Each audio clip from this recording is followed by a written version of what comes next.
Polyhaven is a online asset library for 3D assets like HDRIs, textures, and 3D models. And we release all of this for free under the public domain. Sometimes that just opens a can of worms. I work in animation and visual effects. I don't actually make that stuff anymore. I make the stuff that other people use to make those things. So it's absolute freedom. I have no idea what's next. Hello everyone, my name is DJ and this is Subsurface Talks, the podcast where I talk with interesting guests from CGI industry, mainly Blender community, but not only. And today I'm very happy to have a special guest, Mr. Greg Zaal, founder of Polyhaven. So I think I have a very high probability of guessing that you are using some of his stuff in your renders. Hello, Greg. Really privileged to meet you here. And can you tell a few words about your person, what you do, and how you started with 3D stuff like that? Yeah, sure. So, wow, I mean, it's been a while. It's been a while since I've thought about how things started actually. But at the moment, I'm working full time on Polyhaven with a small team of I think it's 5 also full time employees with me. Some of them are in the office here, and some of them are other parts of the country, and some of them, well, the country being South Africa, that's where we're based, and then we work with a few people across the world, mainly contractors doing some regular work for textures and that sort of thing.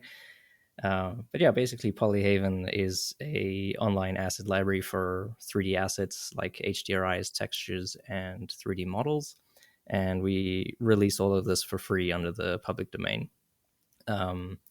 And my job at the moment is just to pretty much just keep that going. It's rare that I actually work on any assets themselves. I used to do all of the HDRIs. I think we're probably getting to the point where less than half the HDRIs on the site are actually mine.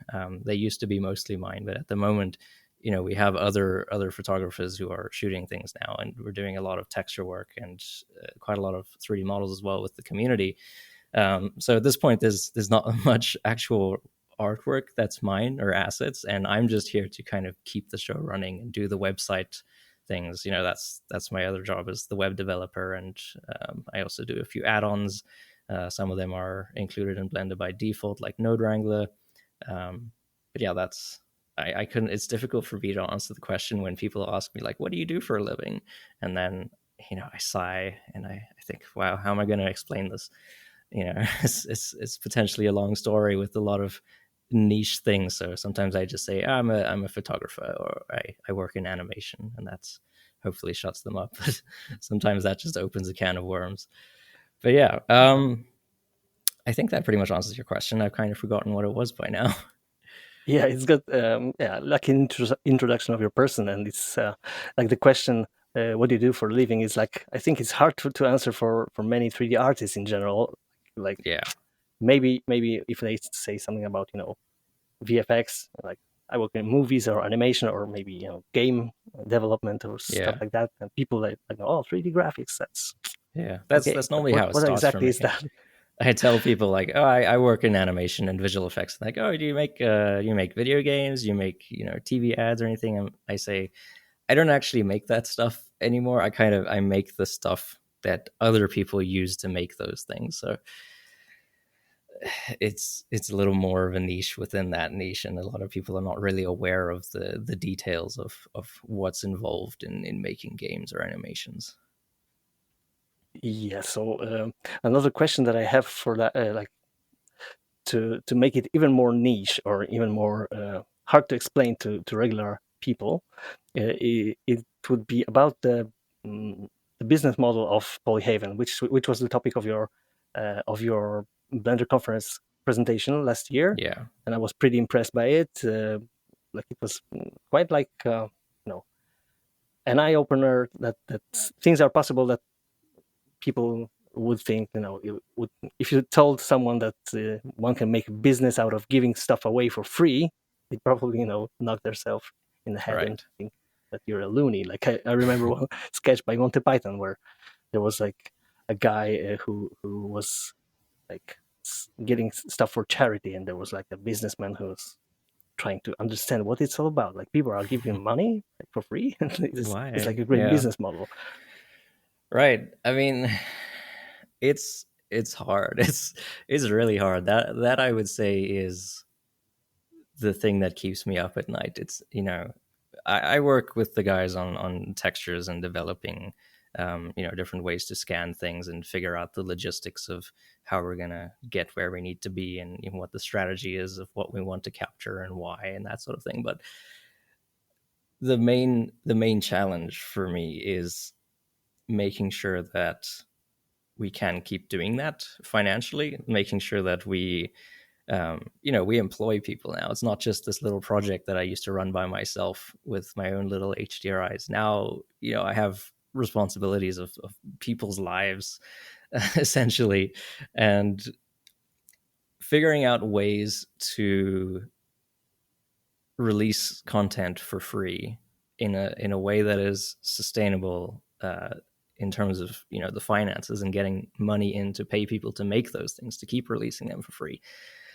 It's really difficult, and there's not a lot of examples out there of people doing that well in ways that I like. And it's been a few years since we started trying.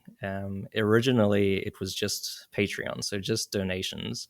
Um, and I had a few. Well, it's pretty much quite similar to what it used to be. There's a few tiers on Patreon where you can um, kind of like reward incentives. If you donate at this level, then you get this kind of reward, and if you donate a little bit more, then you get extra rewards as well. Um, and that's quite an interesting way to, I really, in the beginning especially, I was trying not to make it seem like a subscription service or like a membership thing. Nobody likes subscription services, like Adobe Photoshop. You would rather pay that up front than pay a monthly fee.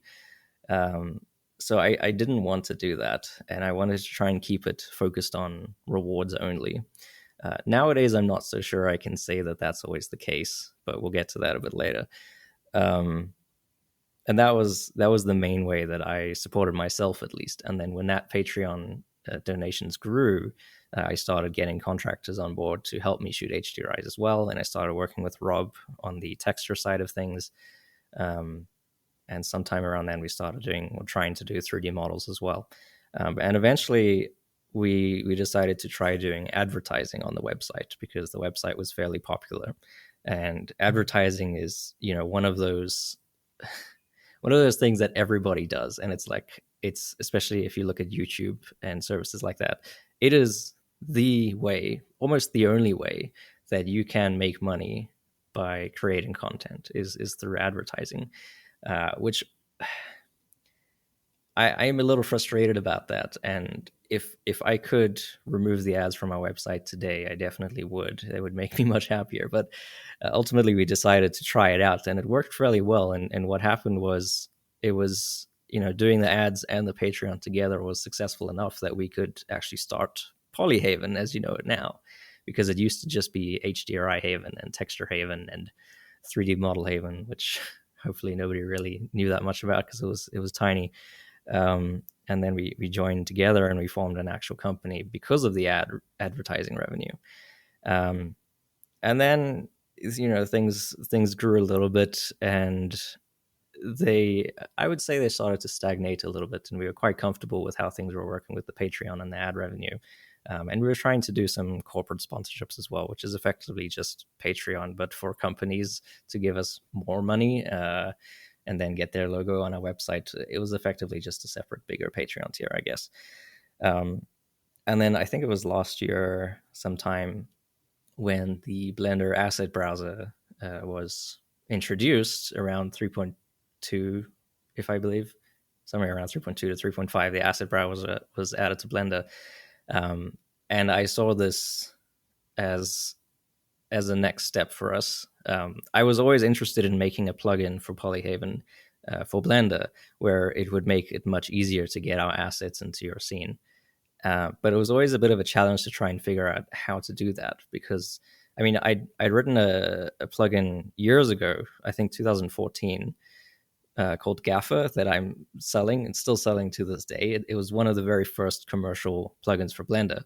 And that was basically, it turned into a bit of a HDRI plugin where it helps you add HDRIs to your scene and tweak the settings for the lighting and that sort of thing. That's one part of it anyway. And I always wanted to do that for the textures and the models as well, and to kind of improve the HDRI side of things as well. And then when the asset browser was introduced, I saw this as like the obvious solution to what everybody wants, is to have all of our assets in Blender already. You don't have to go to a website to download them. And save them in a folder and choose different resolutions and import them into your scene. And it's just, you can do that, but it's a little slow.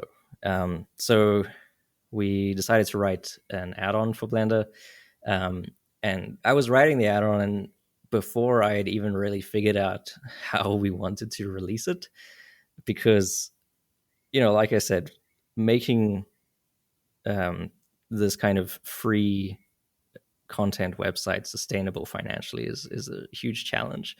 And I knew there was massive value in this add-on that adds all of our stuff into Blender by default. So it took me a while to decide what to actually do with that, whether we would release the add-on for free, whether we would include it in our Patreon as a subscription service thing, or whether we would sell it as a separate standalone product on the Blender market. And in the end, we kind of did all three of those things. So that's quite a tangent we could go down, but basically we give the add-on to all of our supporters on Patreon, I think at the $5 tier, and then we also sell the add-on on the Blender market. And at the same time, because it's a Blender add-on and all Blender add-ons are licensed as GPL and they're open source, there's this weird moral gray area of sharing commercial Blender add-ons around within your community and your friends, because it feels like piracy, even though it's free and an open, well, it's free is questionable, but it's open source. Like legally, there's nothing stopping you from buying an add-on on the Blender market and giving it away, just uploading it to Twitter or anything you want. But you don't really see that happen a lot in the Blender community, because people are generally quite respectful of the developer's time and the product. But I think the bigger the Blender community gets, the more often you're going to see that. And maybe it's already quite common. I just haven't really been paying attention. But with all of the two commercial Blender add-ons that I made the decision to put them on GitHub so people can download them for free directly from me or the Polyhaven page. So there's no question of like, oh, I'm pirating this add-on. It's like it's made available for free. And we have a small distinction between the GitHub version and the paid version, whether you get it through Patreon or through the Blender market. And that's just the early access to content. And there's a little banner in the free version that says, hey, please donate. These assets are hard to make. So the early access is something that we are kind of getting more into now, where we have a huge backlog of assets that we've uploaded that haven't gone public yet, because we have a daily schedule pretty much where an asset goes live public every single day. But we don't upload things once a day. We upload them in bulk sometimes. So we have a couple of months of assets waiting to be published. So if you buy the add-on or you support us on Patreon, then you get early access to those assets. So currently, since last year, I think it was August when we released the add-on for sale on the Blender market and on Patreon and on GitHub as well, that's become almost our primary source of income. And we've now moved to an office, as you can see behind me, and hired some new people and started working with a lot of new contractors. So, what started as a fairly modest Patreon initiative of like, I'm just making this stuff for free. If you want to give me money, that's great. I'm just going to keep doing it, has turned into, this massive thing where we're making a ton of assets all the time.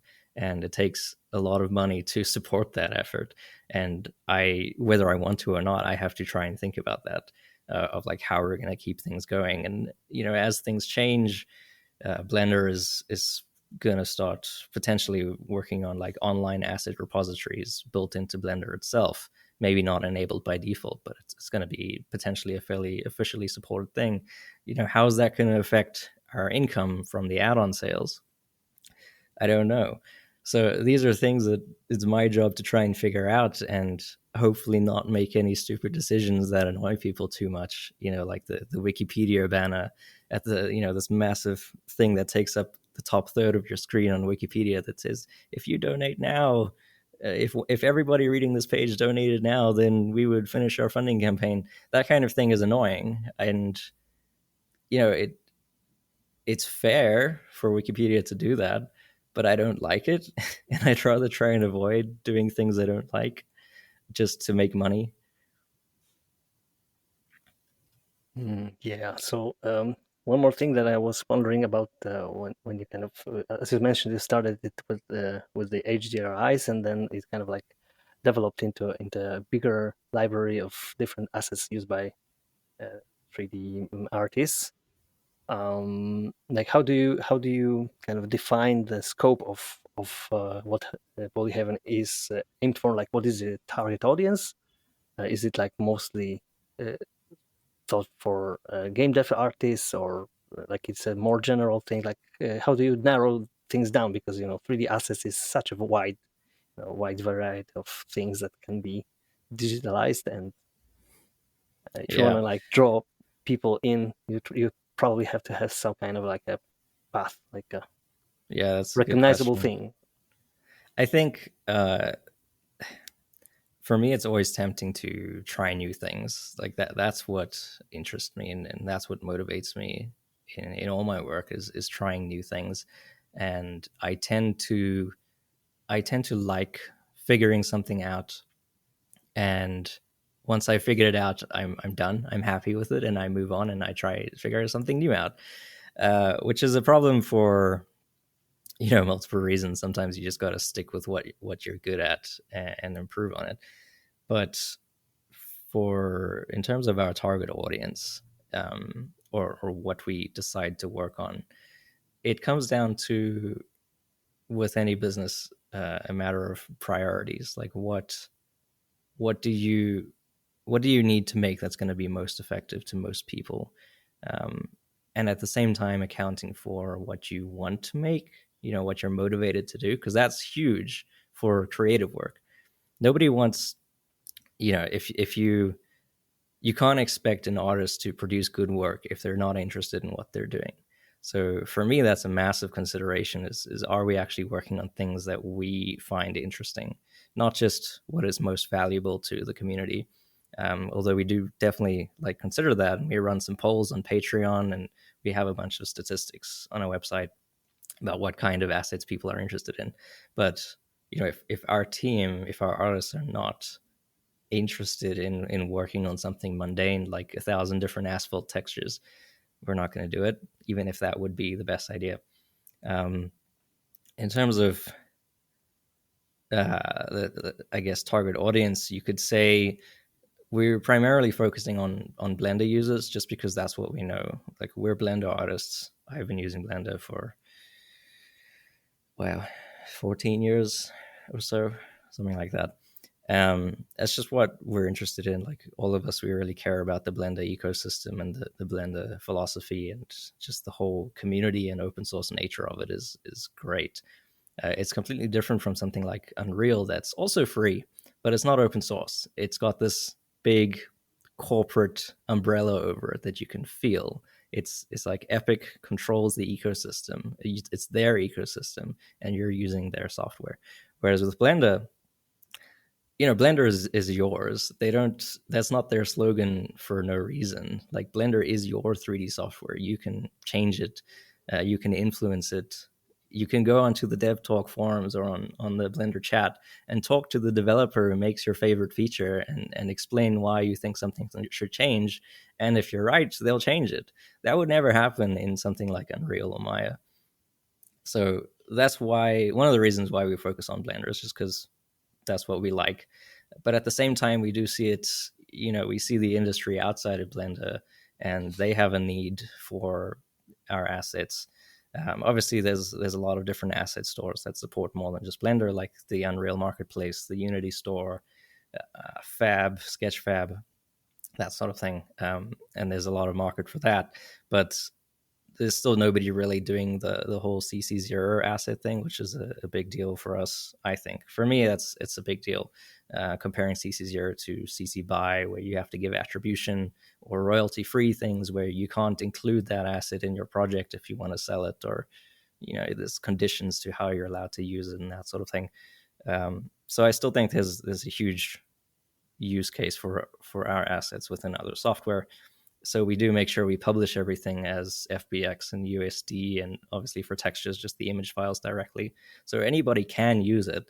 It just might need a little bit of effort to get it into your software.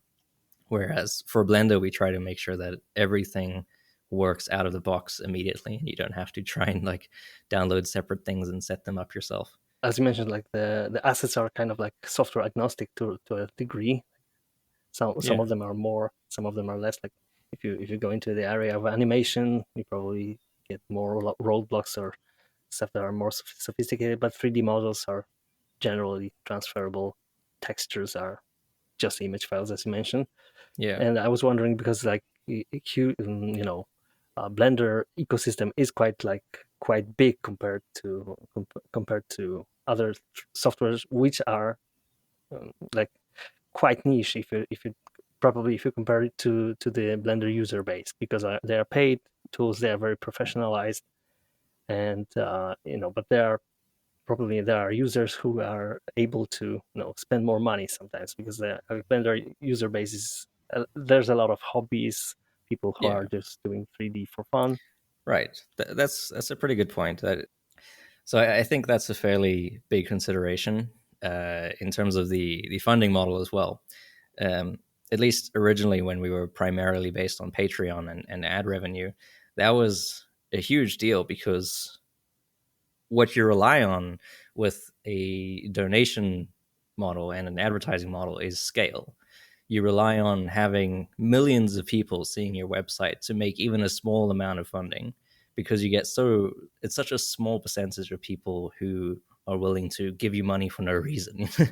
Like you're you're asking people to give you money just because they like what you do, not because they can get anything out of you. And in order for that to make financial sense, you have to have an absolutely massive audience of millions of people. So in that sense, that model only works in the Blender community. That definitely would never work for something like Maya. And potentially for Unreal, I think you might be able to pull it off depending on what you're doing. But that's, yeah, it's one of the main reasons why I never really considered going after Maya 3ds Max or anything like that. But now that we started creating the plugin, and I can see how things have changed by selling products, maybe it's worth considering creating products for other software, making an Unreal plugin to add all of our assets to Unreal. Maybe that makes more financial sense, because as you said, the people using Maya and 3ds Max, they're willing to spend money on things that improve their work, whereas for Blender, you have to do a lot more convincing if you want to sell a product, because like you said, it's mostly hobbyists and people who are not necessarily invested in that tool. But for something like 3ds Max, pretty much only professional people use 3ds Max. No hobbyist is going to just use 3ds Max unless it happens to be what they were taught at university 5 years ago, and now that's all they really are comfortable using, and they're probably not paying for a license for it because it's expensive if they're just a hobbyist. So then at least you can maybe charge a little bit more for your products, or at least have a little bit more of a confidence that you'll be able to sell it more to more people, just because they're used to spending money on things for their work. But I don't know, it's for me, it's more about what I'm interested in doing, and I don't want to learn 3ds Max in order to learn how to write a plugin and then I have to support that plugin. I just don't care about 3ds Max. I like Blender, and I want to keep using Blender. And maybe if somebody could convince me that it's worthwhile and show me some spreadsheets, then maybe I could hire a developer to write a 3ds Max plugin. But at the moment, I don't really see if that's possible or interesting to work on anyway. I've seen that happening voluntary work. made for a LuxCore render, that it had like a 3ds Max port, like plugin for using LuxCore render inside of 3ds Max, and it was like done by a developer, but just like as a hobby project probably. Right. So what I wanted to ask was the aspect that you mentioned of your assets that is also differentiating Polyhaven from other asset libraries online is the CC0 license. It's not like the most popular one. Yeah. Most of them are somehow limited in licensing. Like for example, you have the for Unreal, you have this whole Quixel Megascan library, which you can sort of use free inside Unreal Engine, but there are limitations. If you want to use it outside, you have to be subscribing and stuff like that. So usually there's some kind of a catch. With CC0, it's like fully open. You can do whatever you want with it Yeah. and not even have to credit, right? Yeah, exactly. That was quite important. In the beginning when I started making HDRIs and uploading them, I think on my blog first, I gave away like free versions under CC BY, and that made me start to think about what that means, requiring people to give attribution to you. And practically what that means is, although it's not specifically implied that you can't use it commercially, if you have to give attribution for something, there are so many commercial cases where you just can't give attribution for something. If you're making a billboard or a mobile ad or a TV ad or almost any commercial project you can think of, where are you going to give that attribution? You can't put in the bottom of your billboard some text to say, "Oh, this background was provided by Polyhaven." It's not practical. So what I had was a lot of people contacting me saying, "Can we buy a license to use this without attribution?" And even then, when things were very small, like it was quite a few people who were interested in that. And I thought, that's an interesting business model, but it's complicated because it's hard to enforce, and it's similar to the megascans issue where like it is technically possible to use those things for free in Blender. Nothing's physically stopping you from doing that, other than that knowledge in the back of your head that Epic says no, please don't do that. You're only allowed to do it in Unreal, and if you want to do it somewhere else, you need to buy a license. And I didn't really want to deal with that, so I started releasing them. I think I could be remembering this wrong, but when I started HDR Haven, I was selling everything, and then I had a 1K resolution for free, and I believe I did use CC BY for pretty much most of the time that I was selling HDRIs, and that was when people would like want to buy the license just so that they could use it commercially. But when I started wanting to give things away for free, I realized that CC BY was not really useful because it's limiting. Like if that's your only option, CC BY, you can't use it commercially. It's just a roadblock. So it has to be CC0, or there has to be some other kind of custom license. So I decided to go with CC0 because it is, it's absolute freedom. There are no restrictions or limitations. It's essentially without copyright as far as that's legally possible. You can take our content and upload it to another store and sell it. That's legally fine. It's not very nice, but people do it, and there's legally nothing wrong with it. It seems like it's a dangerous approach because someone could like really fork Polyhaven, right, and make his own. Yeah, And it's people like it's do. almost the same with Blender, right? You Exactly. can, and people do that. But there's the main force behind Blender with Blender Foundation, and it's kind of keeping it going. Yeah. What I find is there's two things to think about when people fork Blender and try to sell it, or take our content and try to sell it, or monetize it some other way. Um, on the one hand, it's not super significant because of scale. We're already fairly well known. We have millions of visitors per month, and relative to that, somebody taking our content and selling it, it's going to be have a much smaller audience. So in that case, it doesn't really hurt us. Like we're not losing any money or any views or anything from people stealing our content essentially, and pretending it's theirs and uploading it somewhere else. What really happens is it hurts the people who are conned into buying it. If they don't know that it's already available for free, and they're convinced to pay money to somebody who didn't make that thing so that they can get it, then that hurts them, that they lose money for no reason, thinking that it wasn't already for free, and they don't know the original source. And I think for Blender, it's the same thing. If you accidentally, if you don't know about Blender and you accidentally purchase this 3D software from some website thinking it's amazing, that sucks for you, but it doesn't really hurt Blender. This licensing problem is kind of like one of the controversy points with AI, with especially the generative AI. Yeah. That's been kind of the topic, and I guess we can't avoid it in a CG podcast nowadays. Everybody Uh, talks about it I because love it's talking about everywhere. AI. I think we'd So be let's sick of talk it by about. now. So let's maybe try to give it a spin on 3D assets and AI. Right. Like how do you view AI's impact on 3D assets creation, and are you planning to use it or using it anyhow? Obviously, AI is a very broad term that could mean a lot of different things, and that's what makes it so exciting and interesting to talk about, because it feels like this magic technology from the future that has the potential to do anything. If you can imagine it, then it can be done eventually. That's the idea. With the whole licensing thing, it's quite interesting to follow, because I feel like it's not really built into our copyright law. Obviously, different countries have different laws, and they're covered in different ways according to the AI models and how they're trained.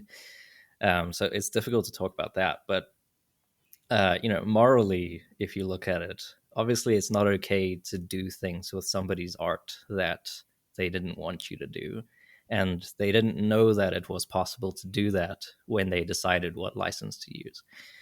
10 years ago, would Pixabay or Unsplash have chosen the license that they use, knowing what was coming, what was essentially coming to replace them?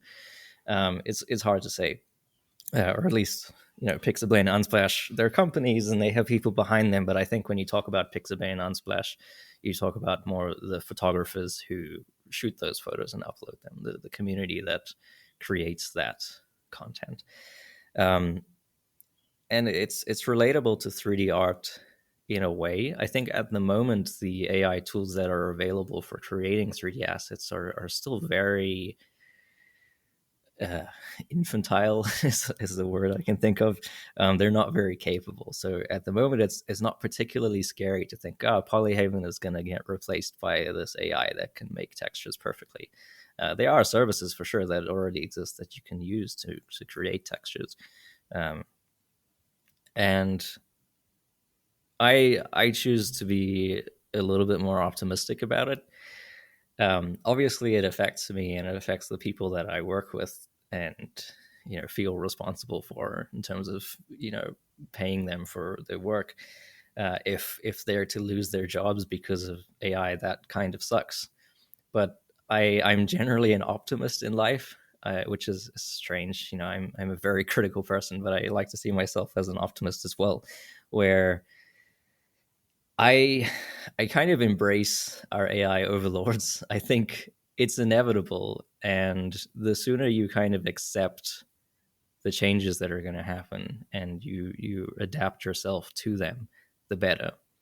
We can sit here all day and argue about the morals and the ethics and the copyright laws, but that's not going to change the inevitability of what's going to happen eventually, if it's 5 years or 10 years or 15 years.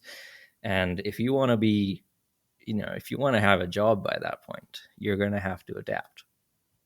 But I also think it's not all doom and gloom. I think certain jobs, especially artistic jobs, like concept artists, they're the most vulnerable, because what they provide to a client is more of it's in the name, a concept artist, so it's more conceptual. It's not necessarily something that has a solid defined value that's going to be used throughout the whole pipeline of a film. It's more of an ephemeral thing where it's to give inspiration to other artists to work from.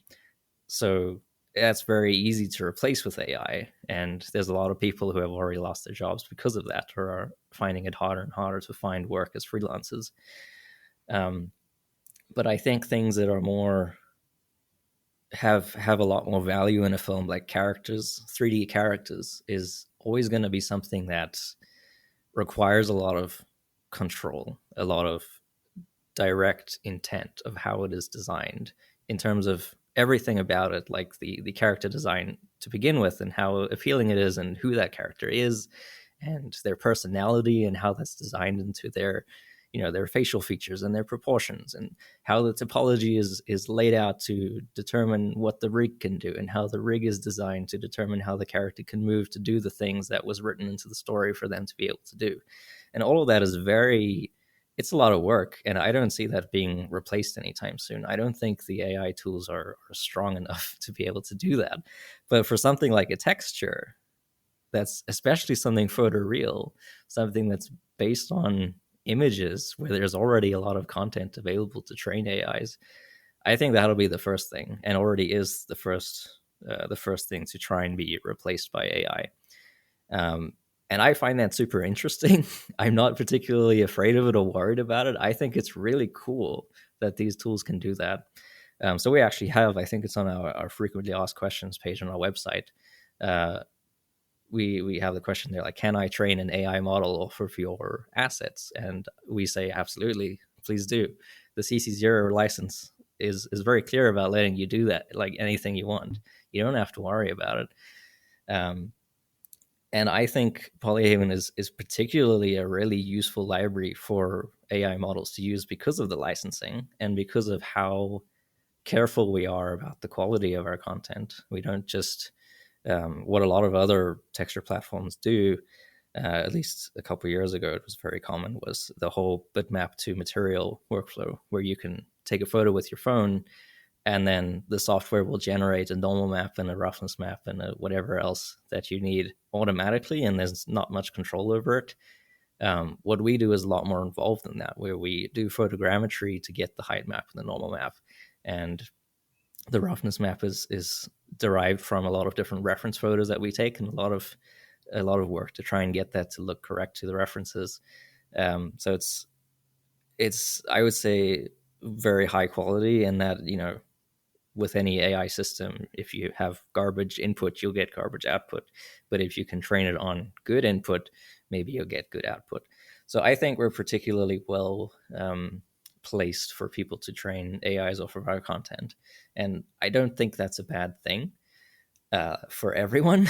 I am not saying it's not a bad thing for us. I think, if we don't do anything differently, if we keep doing exactly what we're doing right now, there is a very high probability that we won't exist in 10, 15 years, because nobody needs us anymore. Nobody needs our content if they can get what they want from AIs much, much easier, much faster, or much more specific to what they're looking for. But we'll adapt. We've changed a lot in the last 2 years, and I think that's going to continue. Yeah, I'm thinking now, like one aspect of the AI is kind of like reminding me of any form of automation that is coming to Yeah, to any industry. Like, for exactly. example, the music industry that has a lot of tools for you know easing the process of getting the music to sound right, or like the autotune, for example. There's a thing that allows someone who can't really sing to sound good, but then then there's like a need for people who can really sing live, for example, or Yeah, to look for some imperfection, for example. For example, like especially in art, like this human touch that's not exactly machine perfect, yeah, so to speak, and it's yeah, like close to 3D, where we kind of all the time search for ways to do the opposite to what the photographers are Yeah, to pursuing, make like it the less perfection in perfect. photography, and we are looking for the imperfections. Yeah, The exactly. I mean, imperfections, right? that's one of the main reasons why we stick to photo-based assets is the imperfections. I think a lot of other asset stores or platforms like Polygon and Ambient CG, they do a lot of procedural work, which I spoke to Andrew at the Blender conference last year about Polygon, and I think he actually did a talk about it the previous year where he realized that doing photo based textures is a lot of work. It's a ton. It takes probably more than a week per texture of full time work.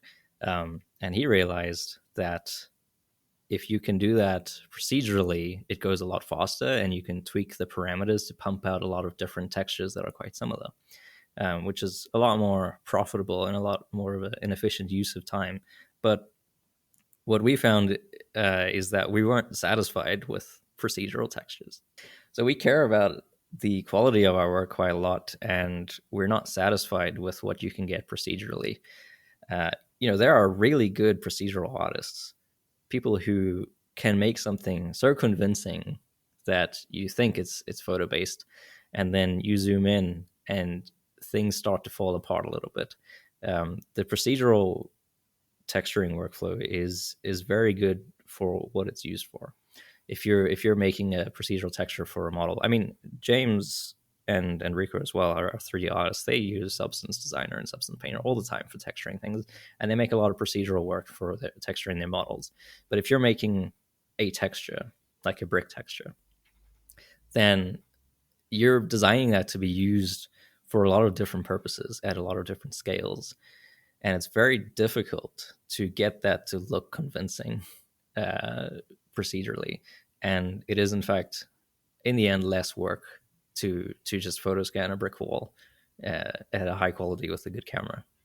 Probably, with the procedural workflows that are and the AI stuff, some kind of hybrid approach would be still relevant, like Yeah, using a little bit of proceduralism and a little bit of photo based and that's thing. that's a little bit of what we do. I mean, you asked earlier, like, do we use AI tools? And we do.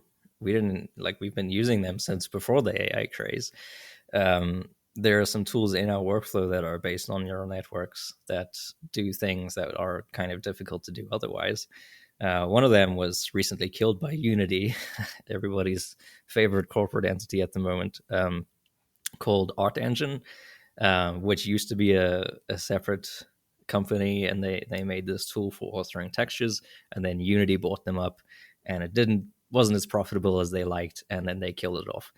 We're still using it somehow. There's a bit of a hack to get it to keep working, and that tool has a few neural network based functions that you can use to do things like help you tile your images easier, or generate displacement maps from normal maps, or um, do photometric stereo setups easier and faster with the Chrome sphere. And there's certain things in that program that are based on neural networks. And AI, as you said, is a tool at the end of the day. I don't think it's made to replace people's jobs. It's made to replace jobs, not people. And for us, that makes life easier. And sometimes it doesn't do what you want. Sometimes it doesn't spit out the right result, and because it's a neural network, there's not necessarily a lot of control over that result, and you end up doing it manually anyway. Yeah, I guess people mostly fear the AI thing because of a lot of misconceptions, like it's sold also somehow in this midst of anthropomorphism, that it's kind of like people have in mind these AI movies like Kubrick's or this Space Odyssey, where the computer kind of like gets his consciousness and starts acting against us, right? Yeah. And I guess it's not really the case, for at least for now. What is capable what is capable of is just like spitting out a lot of output, and it's sometimes seems like it's thought through output, but it's just like a result of kind of clever algorithms that mix stuff together in a very Yeah. clever way, right? Yeah, which is, it can be similar to what people do creatively as well. But I keep coming back to the fact that AI is just a tool, and it's not supposed to replace people. It's supposed, people's jobs. It's there to help those people do their jobs better. But obviously, if your job is one thing, like concept artist is one thing, that's just one part of a much larger pipeline. And there will always be tools, whether they're AI based or not. There will always be tools and automations that will, optimize workflows to remove or automate different pieces of that workflow. So for us, one of our main pieces of manual labor right now is seam removal, making textures tile or tileable or seamless, where you take the raw photo scan and you manipulate it in a way that it can tile infinitely or repeatedly.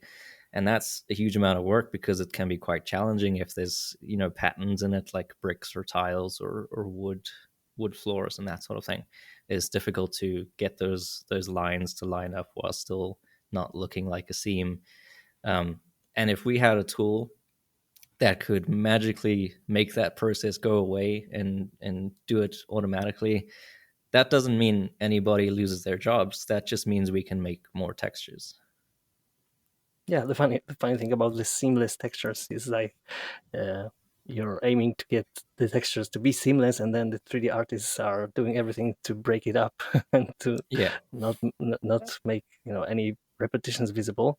Yeah. I was involved for some time in contract work for Grasswald for putting up 3D scanned plants together, and it involved a lot of manual work from 3D artists. It's like a lot of 3D scanned parts and some some manual work. Like it was a kind of hybrid approach. I won't say much because it's like the workflow is of their own, and it's like a little bit NDA. But what I'm trying to say is that there's a lot of place for a 3D artist and for a human being to make things look realistic and so much closer to what you see in the reality. Is like it involves a lot of observation and a lot of irregularities, and that's what nature is all about. Like there are patterns in nature. There's so much variety in every, even in a single little plant, and if you have like a whole meadow of these plants, it's like it's repetition, but it's all broken down everywhere. It's like a lot of noise inside. Yeah. So it's very interesting, like a place for uniqueness, even though everything seems like it's the same species. These are the same flowers, the same leaves, same stuff, but there's a lot of uniqueness in every little part. I think the fun part about creating 3D art is combining different workflows together to make interesting results. And you mentioned it earlier about a hybrid approach to doing procedural and photogrammetry textures. And I think that's the solution, or that's necessary in a scene, like making that seamless texture, making those repetitions less noticeable. If you have a 2 meter square brick texture, but you have to tile it over a massive building, doesn't matter if there's technically no seams, you're still going to notice that repetition. So you have to have this kind of hybrid approach with procedural mindset where you can use some procedural textures to mix different pieces of that texture together, or layer some different color overlays and things like that. And in nature it's the same. Like you said, there's patterns and there's order to the chaos, and there's some things that you can notice, like the rules of how plants grow and how they branch out and what the leaves do and how they behave with the sun and where the flowers bloom and that sort of thing. But at the same time, there's a layer of chaos in there that makes things interesting. Yeah, and it's so much dependent on the location, or like a lot of stuff. And I'll be doing like a little presentation on this year's Blender conference about that, like trying to Oh, show nice. it live on a plant, one piece of a plant, and That's talk a cool. little bit about these little intricacies about recreating nature in 3D, which is a interesting topic, I guess. So the question is, are you also coming to this year's Blender conference? Yeah, I am actually. I'm quite looking forward to it. I'm not quite looking forward to getting there uh, for more reasons than usual. But I mean, the conference is always interesting. Last year, especially, I'm not sure if you were there because it was the first year in many years Hmm. since COVID that they had it at all. So there was a lot of It people was my there. first one, Oh, that's and I nice. was there. It was, it was a lot of people were very happy to be there because they didn't have the opportunity in the previous years. Um, I think this year will be fun as well after that. But yeah, I'm definitely coming. We were planning to come anyway, but we managed to organize a scanning trip to Germany the week before the conference, which is something I can't really talk about, but it's very interesting. And I'm quite excited to share the results about that. I might do one of those lightning talks at the conference if we have something to share then. It's not that we're not allowed to share anything. I'm just too scared to talk about it in case we don't succeed. But if we Yeah, do no manage to, spoilers. yeah, exactly. If we do manage to do a good job of what we're going there to scan, then I think it'll be quite interesting. I would rather do a long talk about it because it's quite a interesting technical challenge. But if I can do a lightning talk instead, then that'll be a lot less stressful. All right, so Blender conference is all about the Blender community. So I would like to talk a little bit also about the community side of Polyhaven, because Yeah. I know that you've been doing some community challenges. I think it's mostly on Discord, right? Yeah, I mean, we use Discord for our main communication channel between the team, and we might as well have the community there as well. So I think it was 2020 ish that I organized a book cover design contest, or I think I called it a contest. The idea was I wanted to make a collection of books as an asset for people to put on shelves in the library, but you have that old licensing problem of like what do you put on the covers of those books? You can't steal other people's book cover designs like from real books, Harry Potter or whatever, because that's not CC0. That's not compatible. Even if it wasn't CC0, you can't just steal people's intellectual property like that. So I needed a bunch of book cover designs, and I decided to try and organize a contest and get some sponsored prizes of various Blender add-ons and um, render farm credits and things like that, training courses as well, um, and got the community to design their own book covers so that I could use that on the books and publish that on Polyhaven. I think at the time we were still doing 3D Model Haven. And then while that whole project was happening is when we turned into Polyhaven. But yeah, the idea was people would design their own book covers and I would put those on books. In the end, I struggled so much to make good books because I'm not really a 3D artist anymore. But eventually, James, our 3D artist in Cape Town, he managed to take those book cover designs and put them onto some really nice looking books and make a whole procedural shader for the aging of the books and that sort of thing. I think there were quite a lot. I'd probably be lying if I told you the number of how many covers they are, but I know there's so many that I kind of had to design the website around being able to display that many images nicely. But it worked really well. And after that, we were quite interested in trying that idea of a community contest type of thing, but for 3D models. So that's what we did with the first community project, which, if I'm not remembering it correctly, was the shed. Um, Everything's been a bit of a blur the last year or two. But yeah, the first community project, the shed, we decided to try and ask our community to create models around this theme of a garden shed environment, where we would create the scene and then we would work with the community on making assets for the scene.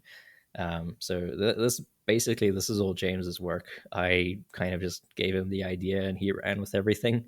Um, but yeah, it's a whole community effort of creating this environment and creating these assets and working together to critique each other's work and decide on what needs making and that sort of thing.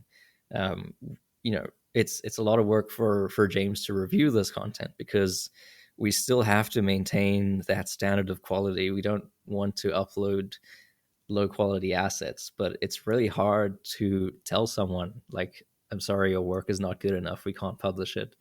So it ends up being quite a lot of work for James and for the other more experienced members of our community, to help each other out and say, like, maybe if you did this, it would look better, or could you try, removing this vertex and optimizing the topology here, and teaching, basically doing a lot of teaching, and in a way mentorship and things like that, of helping people make good assets so that we can have good assets to include in the collection. And obviously the ultimate goal there is not for us to get something from it, it's for us to uh, facilitate giving these assets to the community. That's what Polyhaven is about, is giving assets to the Blender community and everybody else. So we're just here as a kind of a vessel, a facilitator to help people come together and make assets around a similar theme. So our previous community project that's wrapped up a few months ago was the alleyway, which James is busy working on the scene for now. I think he's pretty much almost done. And that's the same thing. Like, instead of a garden shed, it's a street alleyway in a city. So we had a lot of cool props, like tires and trash cans and things like that. And then James would work on the more bigger picture of the scene, like the buildings. We were not really sure about the technical aspects and the guidelines or the standards that we wanted to have in place for modular assets, or for big things like buildings. So that's why James was tackling that himself.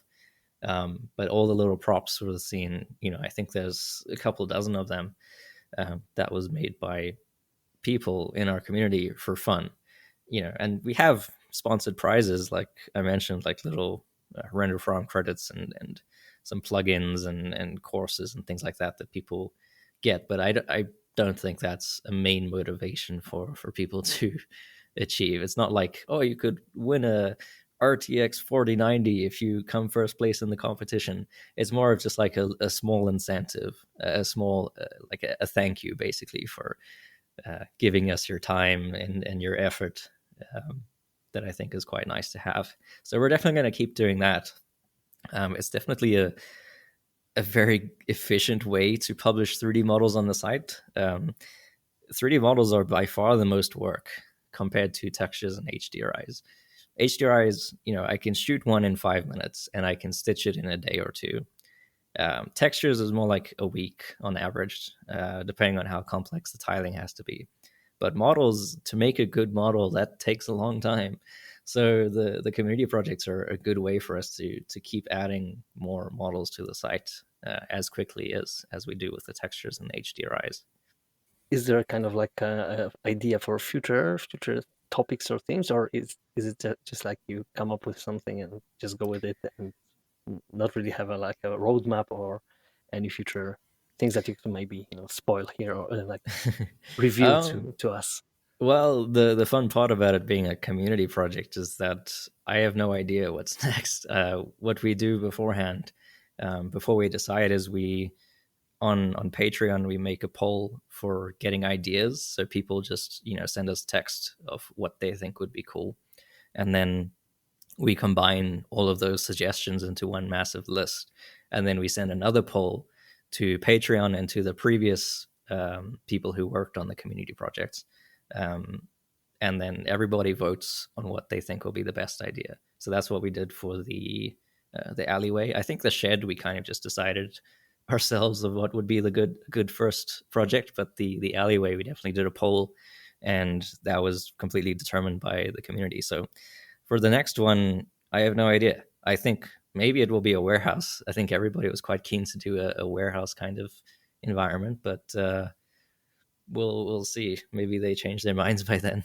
Yeah, so like community challenges, like as you mentioned, like the prizes, like there's like one big, quite known challenge that's done every half a year by Punisher, Clinton Yeah. Jones, on the YouTube channel, and this people are making the animations, and they are really like super super nice prizes like Rococo suits, stuff like that, like pretty expensive gear that a 3D artist would love to get, but Yeah. really only 5 people get it from the vast pool of people who join the community Yeah. challenges. And like it's more about the fun, the learning, the community, right? Because it's inspiring. People are helping each other out. Also, it's a nice way to show off some of your skills or learn from others, get Yeah. inspired.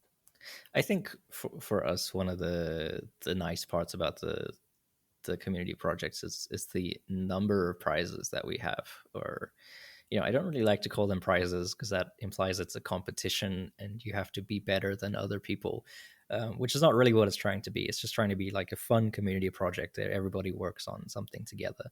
It's not trying to compete with each other. Um, and having more prizes available than there are people submitting assets means everybody who contributes an asset that's meets our technical quality standards, they get something from the project, a small prize of some kind.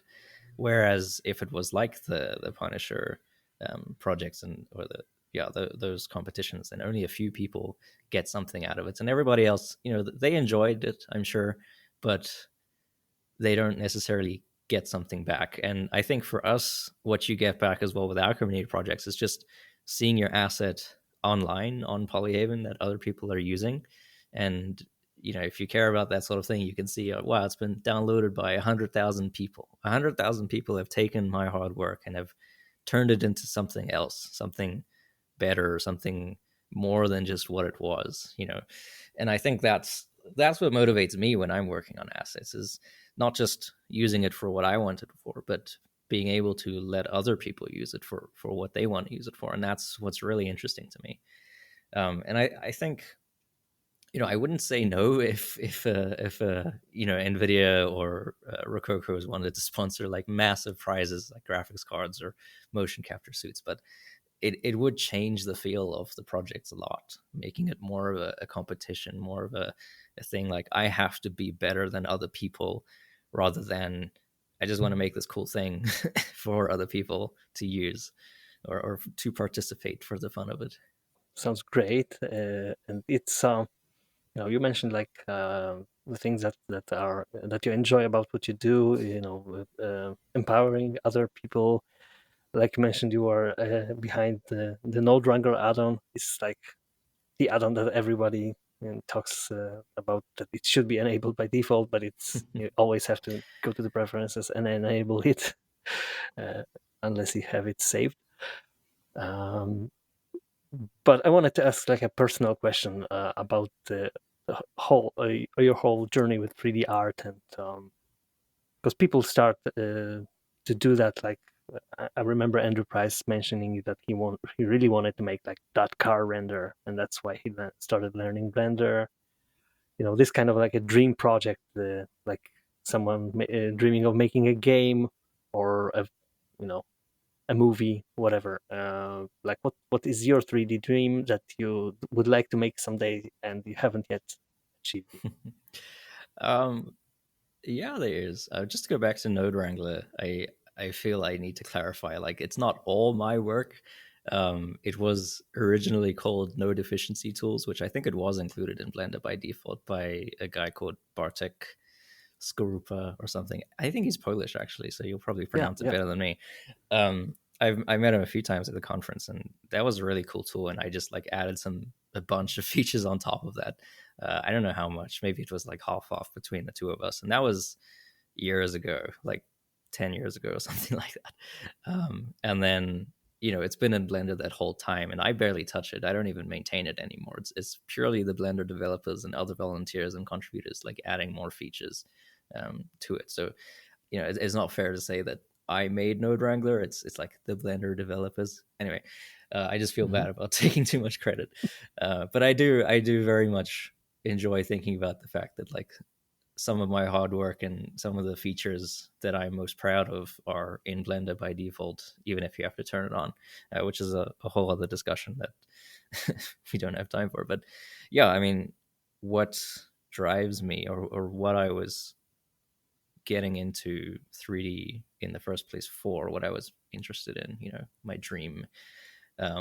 What I always wanted to do was make short films. I think I was very inspired by the Blender short films. Big Buck Bunny and Sintel especially. Sintel will always be my favorite. I have Sintel as my desktop background even now. It's just a really good story, and it's maybe not technically the best after all these years, but it was a huge inspiration for me getting into Blender because they were working on Sintel while I was learning Blender, and that was, I think, about late high school for me. So I was at a very formative age of learning what I wanted to do with my life. And I was always very keen on making short films, but it's so much work. I think I tried for a couple of months to do my own little short film, which was a terrible idea. It didn't get very far, but it was eye opening. And that's always been something that I've dreamed of doing is working on short films, or now like a video game would be great as well. Blender, the Blender Studio is doing open movie projects all the time, but I haven't really seen an open game project. And I'm getting more into video games from a design point of view. Like, I don't know how to make video games. I barely know how to use Unreal. But I'm very interested in how the design of video games works and the mechanics and things like that. So I'm quite interested in one day making like an open game project using Polyhaven assets. Currently, our strategy for making assets is to travel to a location and shoot a lot of assets in that biome, and then making a collection out of that environment. So we just recently came back from sort of a desert environment that we went to. It's sort of like a interesting succulent desert area. It's normally very dry, but for a few weeks at a certain time of year, if you're very lucky, then there's a lot of flowers and succulents and things like that. So that was quite an interesting place, and I'm really keen to see what that asset pack is going to look like. But scaling that up, if we had a much bigger budget and some more experience, I think making a video game is something we would all be very keen to do. No, you mentioned that making a movie or even a short movie, if someone does it by himself, is like a super challenging task. Yeah. Yeah, but having a community that's running, I guess that's the way to go to achieve that dream. Yeah. So maybe that's the last final question, because we're kind of like over an hour right now, I guess, and I'm trying to keep the episodes a little bit concise. The last question would be about Blender, because today we are recording right now is the day that Blender 4.0 was released as beta, and Okay. 4.1 I think is in alpha right now. Okay. So it's coming, and I wanted to ask about future Blender and what you are expecting most out of it, like the current version that is coming, and maybe in the future, like what are you missing most in Blender, like what are you wishing for in future Blender releases? Um, I really don't have much to complain about. I think Blender is insane. It's amazing how far we've come. Um, I started using Blender in 2.49, I think. Um, I might have touched it a bit before then, I think 2.46 or so, and tried to do some things and gave up with a very confusing interface, and then come back to it a bit in 2.49. And then I really started getting into it in 2.5 when the interface was improved drastically. Um, and these days there's so much more development happening. There's probably hundreds of people working on Blender daily, and there's not a lot that I could say Blender is missing. I think if you are working in a specific workflow and have been using other software previously, then switching to Blender, you're obviously going to find some things that you're missing, features that you used to have that you think should exist in Blender. That's inevitable. I think especially for something like video editing. I've done a fair bit of video editing, and occasionally I'll try to do video editing in Blender, and it's it's difficult. It is capable. It's just a little unintuitive and a little too dissimilar from what I'm used to. it's a little more difficult to do the same things, even though technically you can. And I think that's generally the case for people coming from other software that's more specialized and focused. But Blender is this Swiss Army knife that can do anything. It doesn't have a game engine anymore, thank goodness, but it's this massive thing that has so many features that you can use it for things it was never designed to do. Blender is an animation tool. I don't make animations with Blender. What I use Blender most often for is making HDRIs, and that's a bit difficult to explain. But I mean, the compositor in Blender is effectively a procedural photoshopping tool, or a node-based programmable uh, photoshopping tool that you can feed a sequence of images and do the same thing. So I actually use it in my script that I use to merge HDR brackets together, because I understand the math of how HDR bracketing works and how they're supposed to be merged together. And I can reliably do that inside of Blender's compositor, and I can understand how it works to make sure it remains linear and accurate and correct to how it's supposed to be in order to give the correct lighting at the end, which a lot of other HDR merging tools don't do, because they're mainly focused on the photography workflow of making pretty pictures.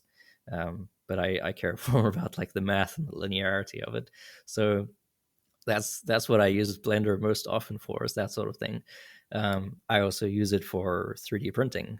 We do a lot of these days. We do quite a bit of designing our own rigs for photo scanning. So photo scanning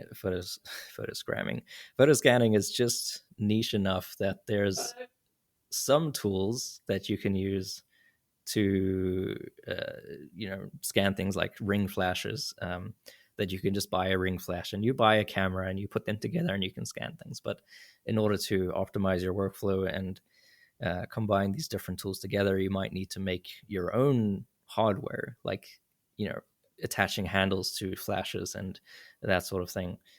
So we do a little bit of that these days, and I use Blender for that. And Blender is not designed to do that, but it has such a powerful modeling tool that you can use it for that.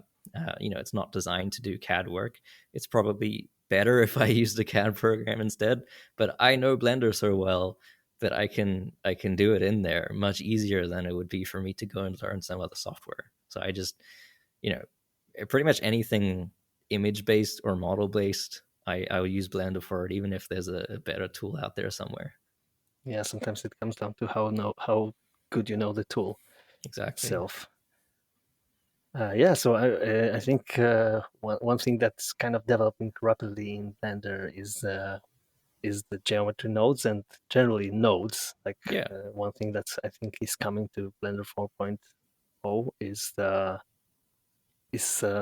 operators done by combining nodes or stuff like that. So it's kind of like already coming to something that's more intuitive than just using Python for regular Right. users. Exactly. And yeah, I mean, nodes in Blender or in most software, it's just programming, but visual. It's almost the same thing, with some limitations about like which nodes exist.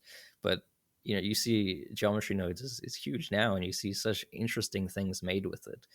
Um, but all of those things were already possible if you could write Python. Like you could make a tool or an add-on or a script that can do everything that you see geometry nodes doing today. You could do it 5-10 years ago, but the advancements of Blender these days are not focused on what's possible, but what's easy or approachable or more intuitive to do for people who maybe don't know how to code so well.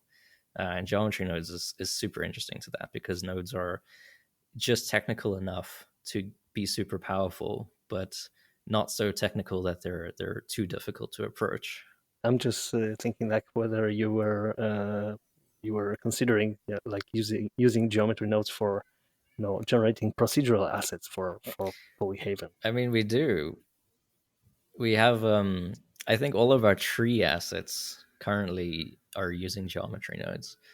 So Rico has been doing some crazy work with making plants and trees lately. I think a lot of the stuff on the website is quite cool. But what I see these days that he's working on now with the acid packs that we're working on from the desert and from this other little location scout that we did, it's really amazing what you can do when you give an artist who is quite technically minded better tools like geometry nodes. And so we've started publishing stuff like the trees where it is a geometry nodes asset. It's like you can go in and tweak things if you want to change the angle of the branches or how many leaves are there and that sort of thing. You can do it. So we're definitely doing more of that, especially for nature assets. And I think we're gonna consider doing it for modular things. James recently uploaded a utility poles asset where it's like a not a street lamp but like a power line pole um, asset. I want to call it an asset pack, but it's really just like a modular asset that has a few different parts in it that you can connect in different ways. And doing something with geometry nodes with that is perfect. The one challenge and the reason we haven't really started doing more of it is we're still trying to figure out how to publish these things, because you kind of get two different use cases. You get the people who want to use it as a tool to generate their own trees and to tweak things and to make a bunch of different variations that suit their needs better than the defaults. And then you get people who just want to take the tree as it is and scatter it in their scene. They don't want to touch the geometry nodes. They just want to instance that thing everywhere. So we've been talking about publishing two different versions of that asset. One that is more of a tool than an asset, and one that's just an asset that can be scattered everywhere and not actually change that much. That sounds interesting, and like it's hopefully will be growing in the future, like those trees in Yeah. nature. Yes, we'll be wrapping things up now. I wanted to just ask you. Well, probably the audience already knows where to find Polyhaven, right?